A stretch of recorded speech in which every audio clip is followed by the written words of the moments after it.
Today's lesson is going to be an introduction to Steinberg's Cubase 7. Now, if you don't have Cubase 7, that's okay.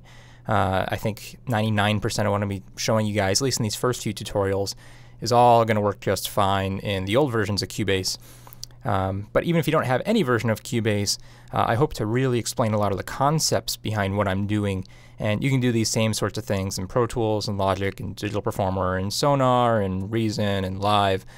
Really, they're all great programs. Cubase is really just my current favorite. I do bounce back and forth from time to time between the other ones. And, you know, don't feel like you have to go out and get Cubase if you don't want to. Almost any of these programs will be able to do the types of things we're talking about.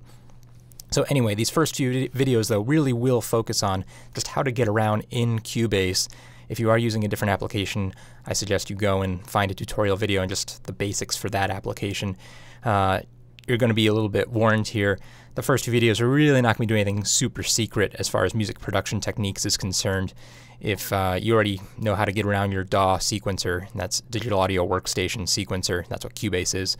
If you already know how to get around, then you might want to skip these first couple videos, and then again, maybe you don't want to pick up, you know, maybe some tidbits that you might be missing out on.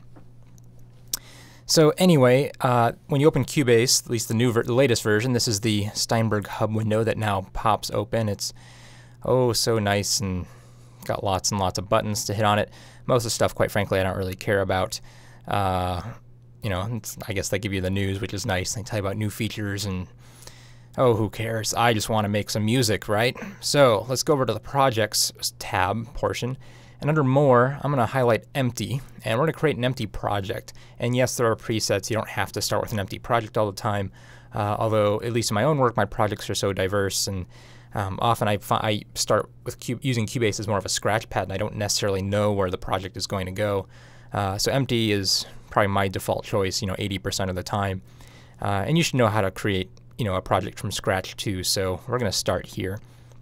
One thing that you do need to know about Cubase, and this is where it is a little bit different than programs like Microsoft Word, is that it's not just one file. When you're making music in a music production piece of software like this, and most of the other DAWs are too, certainly Pro Tools and I think Logic and almost all of them, they don't just make one file. Like when you say it, if you're writing in Microsoft Word, let's say you're typing your friend to your long lost, friend, and typing your letter, and you say, hey, how's it going, and blah, blah, blah, blah, blah, and then you click Save, and it saves it all in one nice file, like a .doc file, .doc file.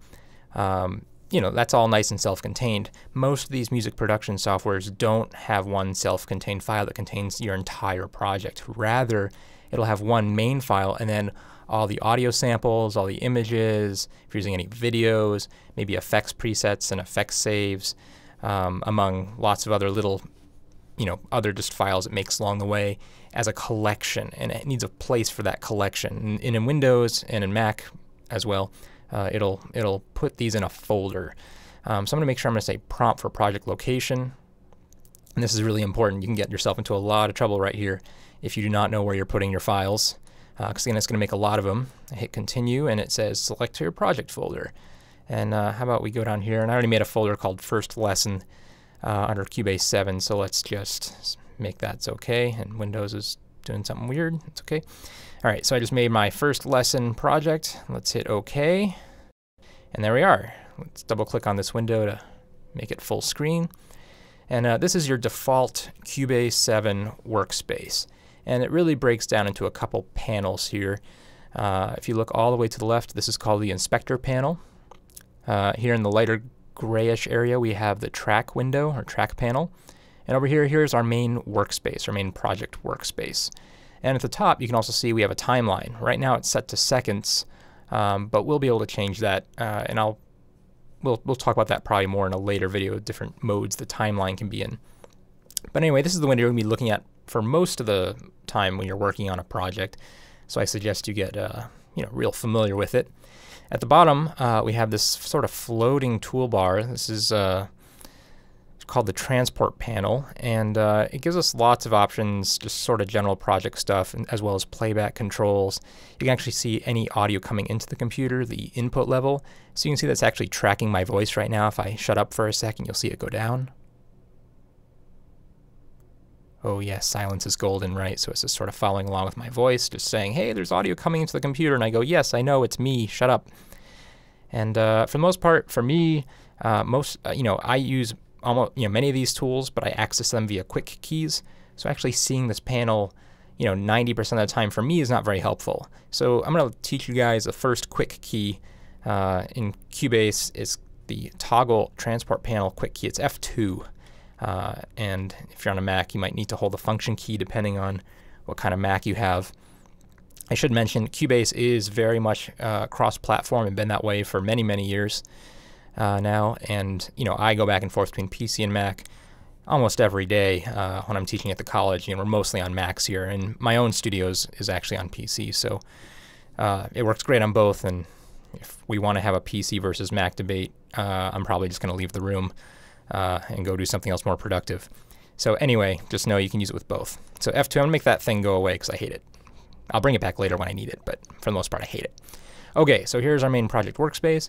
Let's make some sound or do something. So first, I'm going to show you an audio track, just because you're already hearing my voice. You can already hear audio coming into the computer. You can see that. So in order to do that, let's right-click over here on this track pane. And if you're on a Mac, you might need to control-click. And I'm going to say Add an audio track. And just left-click on that. Easy peasy. Add audio track. And it's going to ask me a bunch of questions. And you might feel like you're being accosted a little bit by Cubase and just wants to know more. How many audio tracks do you want? Well, let's just do one because we're not crazy yet. Let's do configuration mono. That means I'm only going to record from one microphone or one channel more specifically. I have other options here. I could record a 5.1 mix going into Cubase, but whoever does that. All right, maybe you export 5.1, but I don't think I've ever recorded a 5.1 from microphones directly. Configuration mono, and we're just going to add it. So there we go. You see a couple things happen. Number one, it made this little bar over here for our audio track. Number two, you can see it actually added this this inspector pane over here for this track.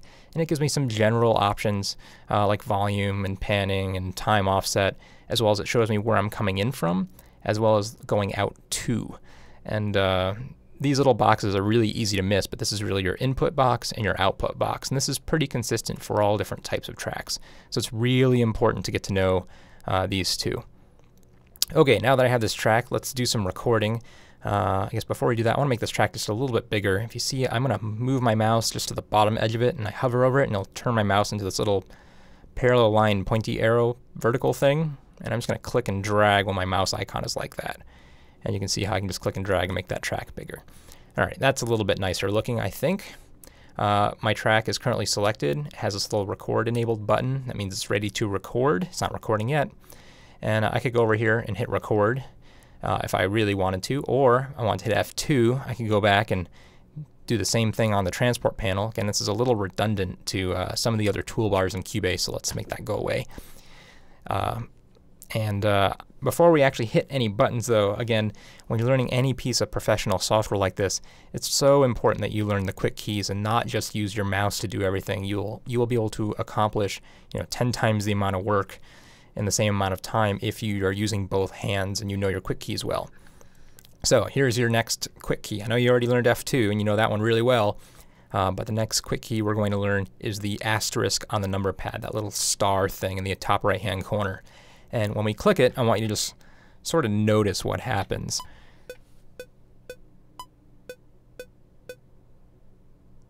Oh my gosh, that is my voice. I bet you weren't prepared for that at all, right? Big surprise, big reveal. You had no idea that that was going to start recording. Maybe you did. And if you did, good job, you're smart. And if you didn't, well, maybe you're not so smart. But you're learning, right? So it's all good.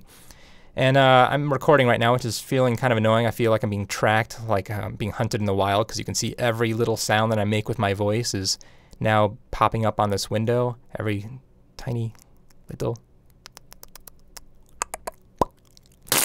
sound I make with my voice is showing up right there. So let's stop that. Let's put a stop to that. Let's use the space bar. There we go. Space bar is going to be our next quick key. You probably already know it if you use any other software. It's pretty universal. Spacebar plays and stops, or rather pauses is what I probably should say, for being consistent across other software manufacturers. So I've got this recording now. Let's listen to it. I'm going to have to rewind with that with a new quick key that we haven't learned yet. This is going to be the dot on the number pad. So if I hit the little period, the little decimal point, it's going to rewind to the beginning. You already know it. Spacebar to play. And here we go. You can hear my voice. Gosh. Oh no, I can hear two of me. That is my voice. I've just multiplied. You weren't prepared for that at all, right? Big surprise, big reveal. You had no idea that I was going to start recording. Okay, this is kind of annoying. And if you did, good job. You're smart. I'm done listening to myself, I think, for the time being.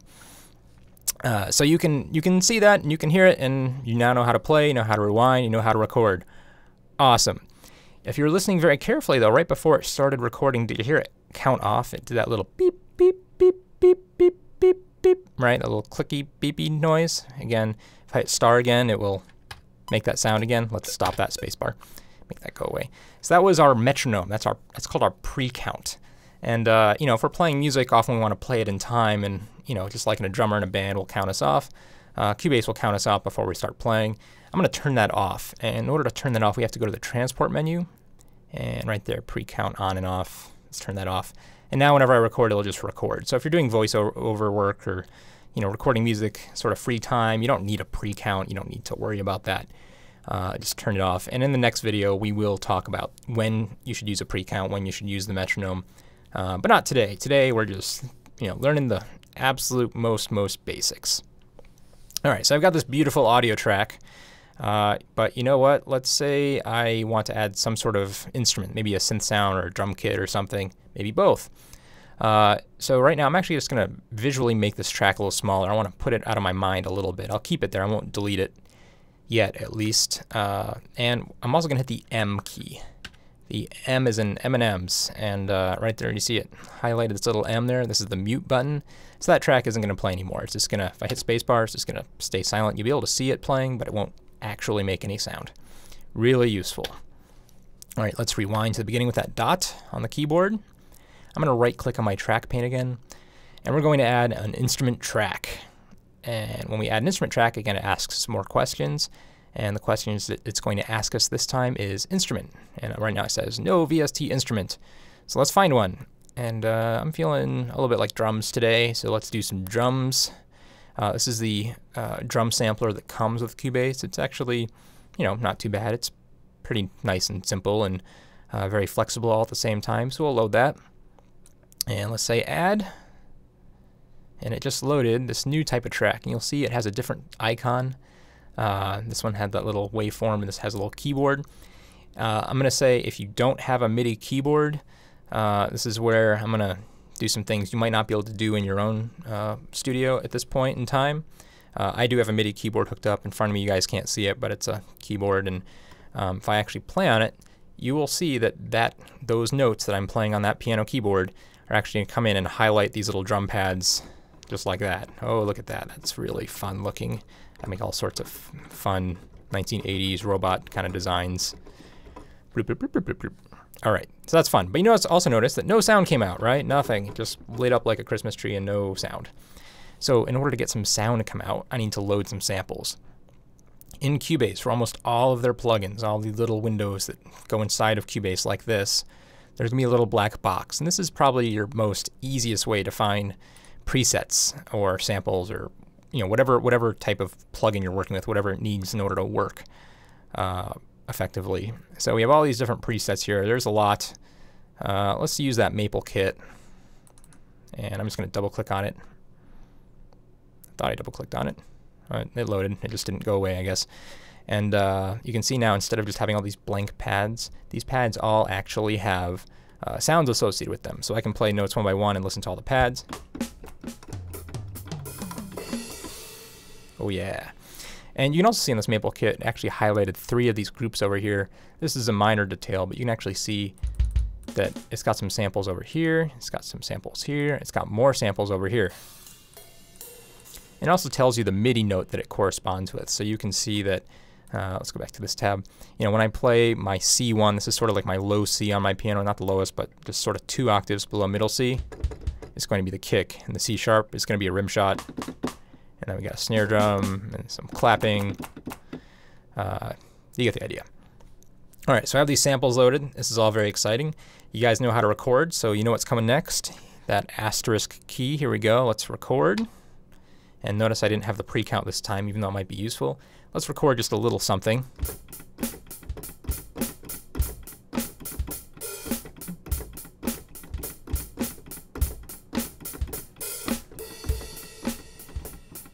All right, let's stop there before I embarrass myself with my poor drum playing.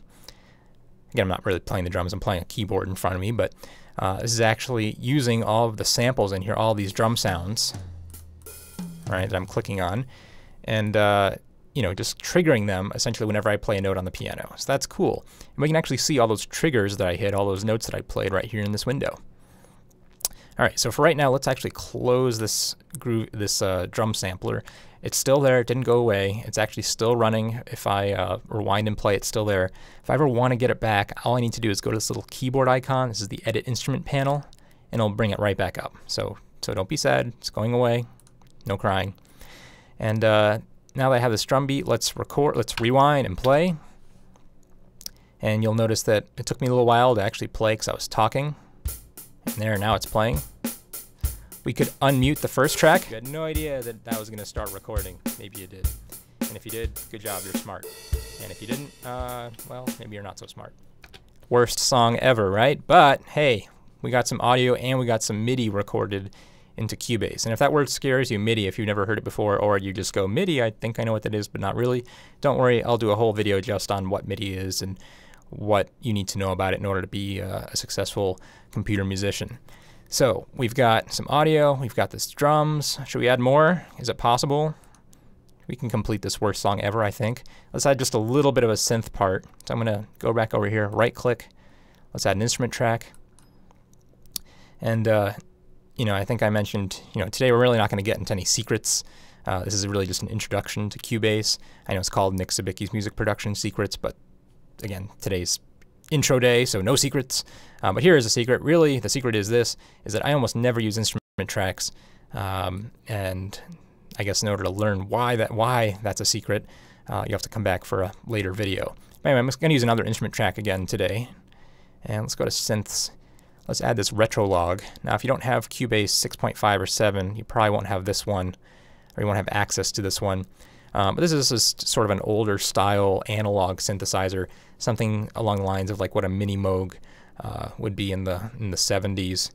We have digitally here right before us, and if I play my keyboard now, there we go. That's the most beautiful sawtooth wave ever, isn't it? Kind of obnoxious and kind of loud too. Might want to turn it down a little bit. All right, so I can just record the retro log along with everything else. I'm going to take my cursor and just click on the bottom of that timeline. We'll put it right there.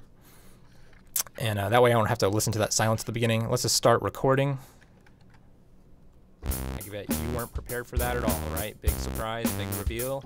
You had no idea that that was going to start recording. Maybe you did. And if you did, good job, you're smart. And if you didn't, well, maybe you're not so smart. All right, there you go. I just recorded that. Still worst song ever, I know. But here's one of the really cool things about MIDI. You know, notice on the first track I recorded my voice, and this isn't really good singing for our song, but I think it demonstrates that you can do it. If I was a singer and wanted to sing, I could have recorded a vocal line here, right? Like a real melody. But I did that, and I laid down this drum beat, and then I added this little synth part. But now here's the cool thing about MIDI. Versus audio. If I were to go back and want to change the sound of my voice, let's say, you know, I didn't want me speaking this part, I wanted to put in, oh, let's say like James Earl Jones or Morgan Freeman saying this line, I'd actually have to go get Morgan Freeman or James Earl Jones and re-record them. This is not true with MIDI, right? These are just triggers. So I can actually have them trigger all sorts of different things. So I can actually take the synth part I just made, let's play it a little bit. I bet you weren't prepared for that at all, right? Big surprise, big reveal. You had no idea that that was going to start. All right, so there's my synth part down there. Let's mute me because I'm annoying. There we go. So I just got the synth and the drums. And let's go back up here. We can actually change the sound of what I just recorded. So how about we put it to a sine wave? That'll be nice and much purer, a little less buzzy. It'll be a little gentler on the ears, I think.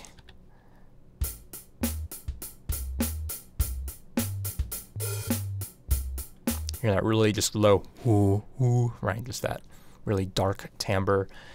way down there at the bottom. If you're listening to this on really crappy small computer speakers, you might not have even heard that because it's pretty low. But notice how easy it was just to change the sound after the fact. And not only that, again, we can go to that little black box, and the nice people at Steinberg have provided all of these presets for us. So we can, I don't know, pick a cross-mod swarm. I don't think I've ever heard this one before. Let's try it.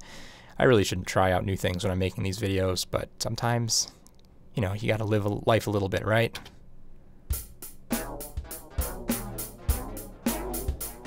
Okay, that was too much life. Too much life. Let's go back. That never happened. Close. Okay, very good.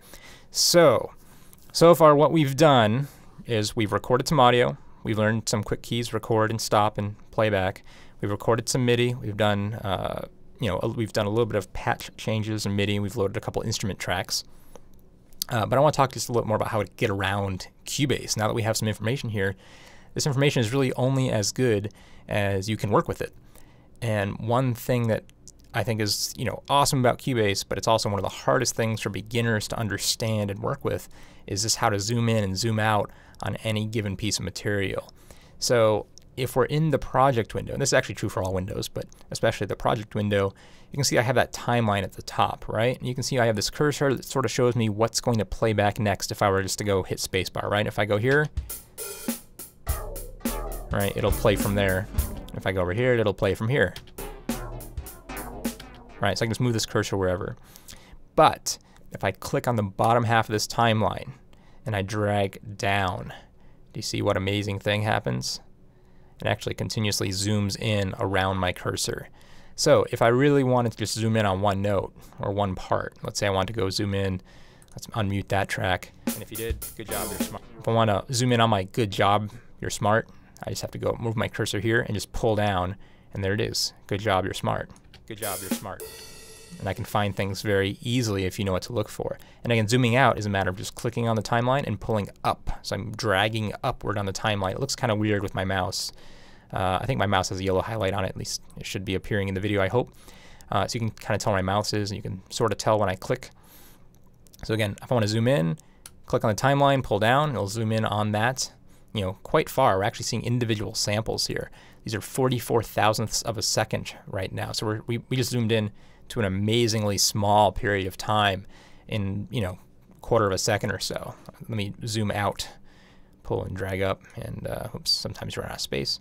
And there you go. And the same thing for pulling left and right. If you move your cursor all the way to the right, you'll scroll right. And if you pull it to the left, you'll scroll left. There are other ways to zoom in and out. But if you're learning Cubase, this is the one you need to know. This is the Mac Daddy. This is, if there is a secret in this video, this is it. And again, it's not secret for anyone who's used Cubase proficiently before, but if you've never used Cubase before and you just picked it up and you're going, oh my God, I just want to go to YouTube and learn how to use Cubase. And this is probably one of the most important things someone can show you, just how to get around your project. It's just how to zoom in and out on these waveforms right here. So you can do it very quickly and easily.